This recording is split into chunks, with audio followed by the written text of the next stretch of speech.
Newark today is a city of contrast. Towering skyscrapers rise alongside neighborhoods shaped by decades of struggle. Understanding the 1967 rebellion helps us see how these conditions came to be. Author and historian George Curvin details in his book titled Inside Newark the city's complicated and complex history. More specifically, Curvin details the city's long history of segregation and other racial inequalities that occurred within Newark before the rebellion occurred. Sadly, many of the inequalities that occurred prior to the 1967 Newark Rebellion still are present today, which impact many families. While institutions such as Rutgers and Newark have grown significantly, many neighborhoods continue to face challenges. This video will explore both pre-rebellion Newark and present-day Newark, demonstrating that the rebellion very much shaped current-day Newark and why that history is so important to understand.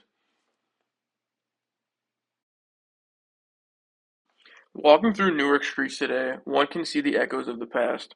Streets bustling with life, often traced paths shaped by historical segregation and unequal access to resources.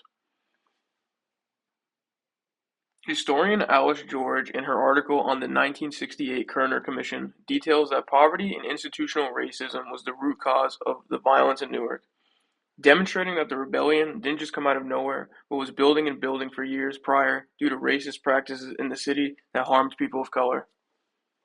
These practices weren't just present in Newark, though. The article by George also highlights that Newark was just one city in the U.S. with widespread inequality. Issues of inequalities persisted throughout the U.S. These patterns of inequality didn't vanish with the rebellion, they evolved.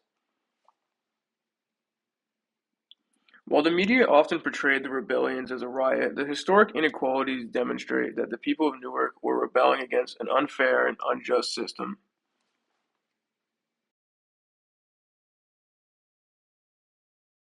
This 1957 redlining map shows how neighborhoods were divided along racial lines, denying people of color access to loans and economic opportunities. The green portion of the map highlights desirable loan areas. Those areas had predominantly white people living in those zones. The blue portion of the map is people who should be denied loans and mortgages, which was neighborhoods who were predominantly black.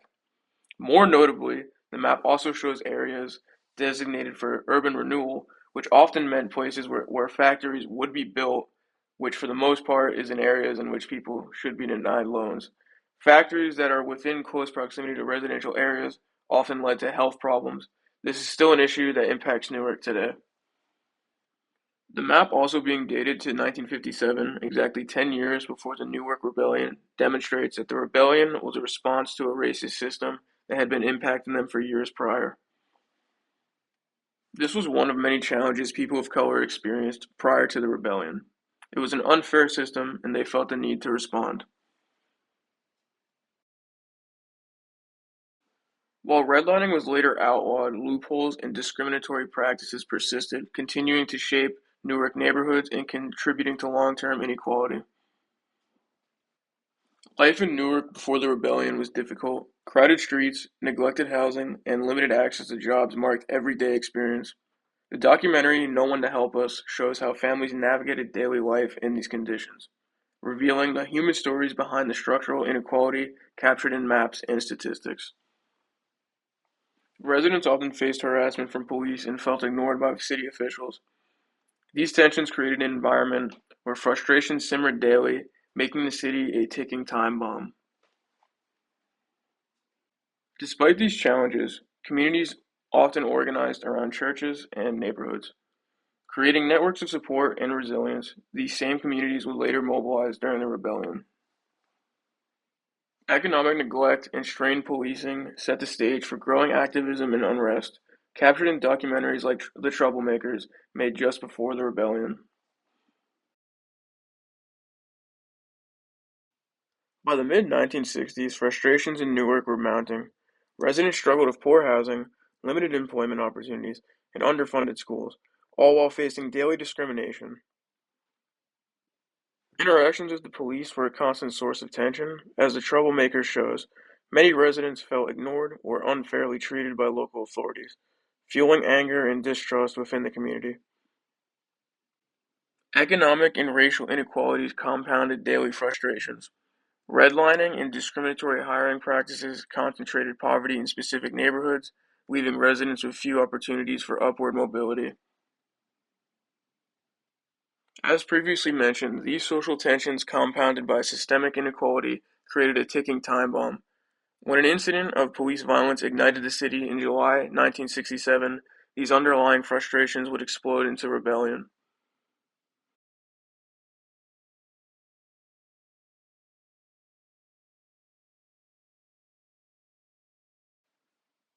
In July 1967, frustration and anger erupted into 5 days of intense unrest. Streets were filled with residents demanding justice, while buildings were damaged, windows broken, and debris littered the sidewalks. The rebellion did not arise spontaneously. It was a culmination of years of neglect, economic inequality, and strained police-community relations. The events that sparked the rebellion ignited a city already tense from systemic injustice. In response to the rebellion, the city responded with overwhelming force. Both police and the National Guard were deployed to restore order, but their presence often escalated tensions, highlighting the complex relationship between the authorities and the community.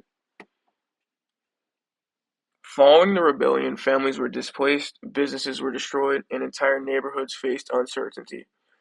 The rebellion left scars that went beyond the visible damage. It reshaped the social and economic landscape of Newark for years to come, laying the foundation for what Newark is today.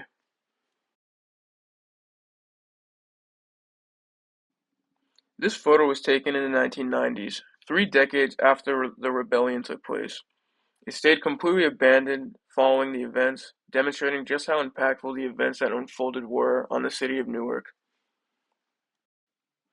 This abandoned apartment complex stands as a silent witness to Newark's past. Once home to families, the building now sits empty, a stark reminder of the long-term consequences of the 1967 rebellion and the city's ongoing struggles. Abandoned complexes like this didn't just reflect physical decay, they disrupted communities, families were forced to relocate, neighbors lost connections, and the social fabric of these neighborhoods was fractured. Despite the grim reminder of violence that occurred, sites like this reveal how history continues to shape Newark. The rebellion, combined with decades of neglect and disinvestment, left lasting marks on neighborhoods that persist in the modern cityscape.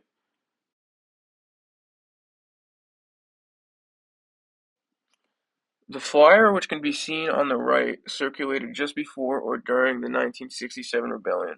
It urges residents to protest police brutality at a local precinct. It provides a first-hand glimpse into the concerns and activism of Newark's communities as tensions reached a breaking point. By placing the flyer next to the modern skyline, we can see the contrast between Newark's past and present. While the city has grown and developed, these issues of inequality and civic engagement remain relevant today. The flyer captures an urgent call to action, a direct response to the conditions that sparked the rebellion. While it's difficult to measure the immediate outcomes, it clearly reflects the community's determination to advocate for justice, a struggle that continues in contemporary Newark. Looking at Newark today, we see both the legacy of these historic struggles and the ongoing efforts to address social and economic inequalities. The activism represented by this flyer remind us that the fight for justice is both historic and current.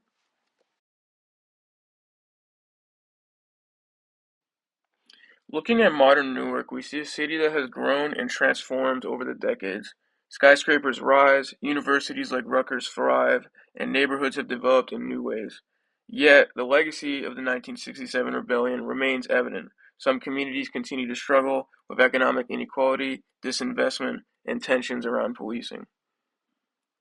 Integrating the historical context from the redlining map, the 1967 flyer, and first-hand accounts from no one to help us, we can see how the rebellion shaped Newark's present-day landscape. The challenges residents faced then still influence the city today. The city's story is not just history, it's ongoing. The activism, resilience, and advocacy that emerged during the rebellion continue to inspire contemporary efforts towards social justice and equity in Newark. By examining Newark through its past and present, we understand that history isn't a distant event. It lives on in the streets, buildings, and communities of the city. The 1967 rebellion remains highly relevant, reminding us both the struggles and the perseverance that define Newark.